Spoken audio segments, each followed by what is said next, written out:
Welcome back ناظرین. شیر افضل منور صاحب، آپ سمجھتے ہیں کہ محسن نقوی کے حوالے سے جو باتیں ہو رہی ہیں کہ ان کو وزیر اعظم لایا جا سکتا ہے؟ ہماری پروگرام میں جے یو آئی ایف کے سینئر سیاستدان نے یہ بات کی. ڈو یو تھنک کہ ایسا ہو سکتا ہے؟ میرا خیال ہے کہ جس سینئر سیاستدان کی آپ بات کر رہے ہیں اس کی بات میں کوئی وزن ہے. انہوں نے اپنی ایک رائے دی ہے، لیکن جو زمینی حقائق ہیں وہ یہ اس کی نفی کرتے ہیں. محسن نقوی صاحب جو ہیں وہ پی ایم ایل این اور پیپل پارٹی کے بغیر اس طرح ملک کا چیف ایگزیکٹو ان کا بننا مجھے نظر نہیں آ رہا ہے. وزارت داخلہ کی حد تک تو ٹھیک ہے، لیکن یہ توقع کرنا کہ یہ سب جو ہیں وہ اپنے تمام حقوق سے وہ تو وڈرا کہہ رہے کر ہیں کہ لیں. اس کی سب سے پہلے حمایت اس وجہ سے کی جائے گی کیونکہ بلاول بھٹو زرداری کو زرداری صاحب نے آگے پرائم منسٹر بنوانا ہے اور مریم نواز صاحبہ کو نواز شریف چاہتے ہیں کہ وہ پرائم منسٹر بنے. تو سب سے پہلے اگر محسن نقوی صاحب کا کوئی نکلتا ہے کرا تو اس میں سب سے پہلے ووٹ ان دونوں کا ہوگا. دیکھیں، یہ اگر مشروط ہوتا ہے تو کیا فائدہ ان دونوں پارٹیوں کو؟ ان کی سیاست کہاں پہ کڑی ہو جائے گی؟ عوام کو کیا منہ دکھائیں گے؟ کون سی منطق اور دلیل اس کی تائید میں ان کے ممبران اسمبلی کے پاس ہوگی؟ یعنی کہ ایک شخص تنے تنہا ان بڑی جفادری سیاسی جماعتوں کے ہوتے ہوئے ملک کا چیف ایگزیکٹو بنے. یہ کوئی وضاحت اہل دانش یا یہ سیاسی پارٹیاں دے سکیں گی؟ میں نہیں سمجھتا ہوں کہ پیپل پارٹی، نون لیگ اور جو اسٹیبلشمنٹ ہے، جو جس طریقہ کار سے ان کی آپس میں جو ایگریمنٹس ہیں یا جو انڈرسٹینڈنگ ہے اسی کے تحت یہ چل رہے ہیں.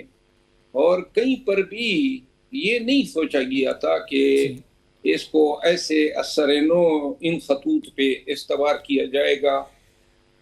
بڑے آئیڈیل ان کے مابین مراسم ہیں. آج بھی آپ دیکھیں نا، 14 اگست کو سب اکٹھے بیٹھے ہیں، پیغام دے رہے ہیں قوم کو کہ کوئی ڈیفرنسز نہیں ہے، سیم پیج پہ ہیں. اور سیم پیج پہ رہنا تینوں کی مجبوری بھی ہے کیونکہ سب ایک کشتی کے سوار ہیں. تو لہذا یہ ویسی بے پرکیاں ہیں اور میرا خیال میں اس پہ کوئی سنجیدہ موضوع یہ نہیں بن سکتا. ٹھیک ہے. کے پی کے کی حکومت کیا اسٹیبلشمنٹ نہیں گرنے دے رہی؟ کیونکہ مسلم لیگ نون اور جے یو آئی ایف اور اس کے علاوہ دیگر سیاسی جماعتیں جو ہیں اپوزیشن کی، وہ کہتی ہیں کہ ہم کے پی کے میں اپنی حکومت قائم کر سکتے ہیں. وہاں پہ فارورڈ بلاک بھی بن سکتا ہے، وہاں پہ علی امین گنڈا پور کے خلاف بھی ایک فضا موجود ہے. آپ سمجھتے ہیں اسٹیبلشمنٹ کے پی کے کی حکومت کو سپورٹ کر رہی ہے اور وہ گرنے نہیں دے رہی ہے؟ اس طرح ہیں زیدی صاحب کہ آپ دیکھ لینا، جو عددی اکثریت ہے 2/3 بلکہ 3/4 میجارٹی ملی ہے پی ٹی آئی کو کے پی میں. یہ 4 ممبران کی پارٹیاں تھیں جو ریزرو سیٹوں کے ساتھ 54 پہ پہنچ گئے. تو ان کی موجودہ تعداد بھی پاکستان تحریک انصاف کے جو ہیں عادی نہیں ہے. اس لیے یہ سوچنا کہ ان کی یہ اہلیت ہے، دیکھیں پاکستان تحریک انصاف کا ایم پی اے کیوں کر اپنے سیاسی مستقبل کا خاتمہ کرے گا اور اپنی حکومت کو گرا کے دوسری پارٹی یا مخالف پارٹیوں کی حکومت کو بنوائے گا؟ نمبر 1. نمبر 2 بات یہ ہے کہ پاکستان تحریک انصاف کی جو حکومت ہے، اگر بالفرض ہم یہ ایزیوم کر لیں کہ سب حکومت اور اسٹیبلشمنٹ گرانا چاہتے ہیں، تو اس گرانے کے عمل سے ان کو سیاسی فائدے ہوں گے یا نقصانات ہوں گے؟ تیسری بات یہ ہے کہ خیبر پختونخوا کی جو حکومت ہے، بالخصوص اسٹیبلشمنٹ کے نقطہ نظر سے ان کو کیا فائدے ہوں گے؟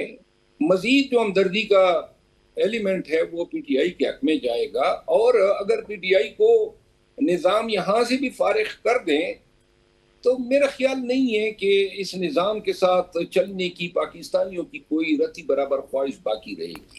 تو لہذا تھوڑی بہت جو لیجیٹیمیسی ہے وہ اس صورت میں ہے کہ P T I Khyber Pakhtunkhwa میں حکومت میں ہے. یہ تمام حالات کو مد نظر رکھتے ہوئے میں صرف یہ کہہ سکتا ہوں کہ جتنے بیانات آ رہے ہیں سب مل کے بھی زور لگا کے بھی پی ٹی آئی کی حکومت کو فارغ نہیں کر سکتے. پی ٹی آئی کی حکومت کو خطرہ صرف اپنے اندر سے ہیں، یہ مخالفین سے کوئی اندیشہ نہیں ہے. کسی بھی مشکوک شخص کو پکڑا جائے گا تو 90 دن وہ سیکیورٹی فورسز کی حراست میں رہ سکتا ہے. قومی اسمبلی سے انسداد دہشت گردی کا یہ بل منظور ہوا ہے، آپ کی کیا رائے ہے؟ آپ اس کی حمایت میں مخالفت میں؟ نہیں، میں تو ایسے قانون سازی کی کبھی حمایت نہیں کر سکتا ہوں. اور یہ جو آج قانون پاس کیا ہے مجھے بہت افسوس ہوا، میں ایوان میں تھا. آرٹیکل 9 کے تحت پہلے سے پاکستان میں بہت سارے جو ہیں مینٹیننس کے لاز ہیں. 3 MPO ہوا کرتا ہے، 144 ہیں.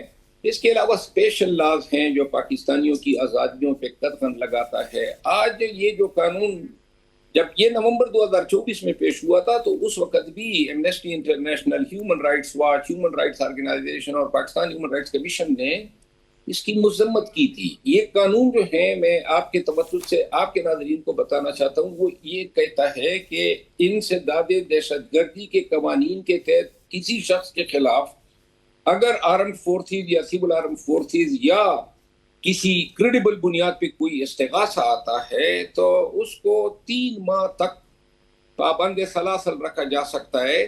اس میں نہ تو کوئی حق اپیل دیا گیا ہے. نمبر 2 یہ ہے کہ یہ قانون بنیادی طور پہ بنا تو دہشت گردی کے جرائم کے ٹرائل کے لیے ہے تاکہ سزا دلوائی جا سکے. اب اس قانون کا پریمبل یہ کہتا ہے کہ یہ قانون انسداد دہشت گردی کے لیے بنا ہے. اور اگر ہم دیکھیں تو اس کے دفعہ 17-10 کے تحت پولیس پابند ہیں یا جتنے بھی تفتیشی ادارے ہیں کہ وہ 1 ماہ میں اس کی تفتیش مکمل کریں. اگر 1 ماہ میں مکمل نہیں کرتے ہیں تو 3 دن مزید ان کو ایکسٹینشن دی جا سکتی ہے، جس کے بعد جج صاحب پابند ہے کہ 7 دنوں میں اس کا فیصلہ کرے. یعنی کل 37 دنوں میں اس کیس کا فیصلہ ہونا ہے. ابھی فیصلے سے زیادہ آپ نے 3 ماہ کی ڈیٹینشن کا اختیار دے دیا ہے. اور یہ جب میں یہ قانون پیش ہو رہا تھا تو میں ادھر ادھر دیکھ رہا تھا تو مجھے وہ دہشت گرد اسی ایوان میں نظر آ رہے تھے.